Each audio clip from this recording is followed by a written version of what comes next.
31 മരണമാണ് ഇതിനകം റിപ്പോർട്ട് ചെയ്യപ്പെട്ടിട്ടുള്ളത്. 6 കുട്ടികൾ. അത് ഭയങ്കര കഷ്ടമായിപ്പോയത്. ഇത്ര ആൾക്കാർ മരിക്കുകയും ചെയ്തു. കാര്യം പറഞ്ഞാൽ വിജയണ്ണൻ്റെ പരിപാടിയൊക്കെ ഇനി കുളമാവോ?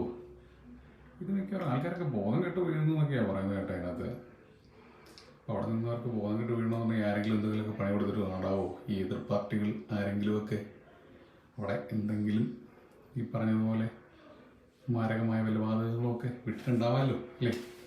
അങ്ങനെ സംഭവിക്കാം. എന്തായാലും വിജയണ്ണൻ്റെ ഫാൻസായിട്ടും വലിയ ഇഷ്ടമുള്ളവരും ഒക്കെ ആയിട്ടും പാർട്ടിയോടുള്ള സ്നേഹം കൂടിയിട്ടും ഒക്കെ ആൾക്കാർ ഇങ്ങനെ പോകുമ്പോഴത്തേക്കും അവരും കൂടെ ശ്രദ്ധിക്കേണ്ടതായിരുന്നു. ഇച്ചിരി കൊള്ളാവുന്ന സ്ഥലവും ഈ പറയുന്ന ഇവർക്കെല്ലാവർക്കും തക്കതായ സൗകര്യങ്ങളും ഒക്കെ അവർ കണക്കേണ്ടതായിരുന്നു. എന്തായാലും കൊള്ളാം.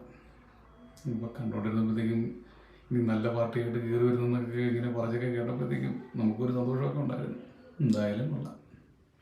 നിങ്ങളുടെ അഭിപ്രായമൊക്കെ പറയാം കേട്ടോ.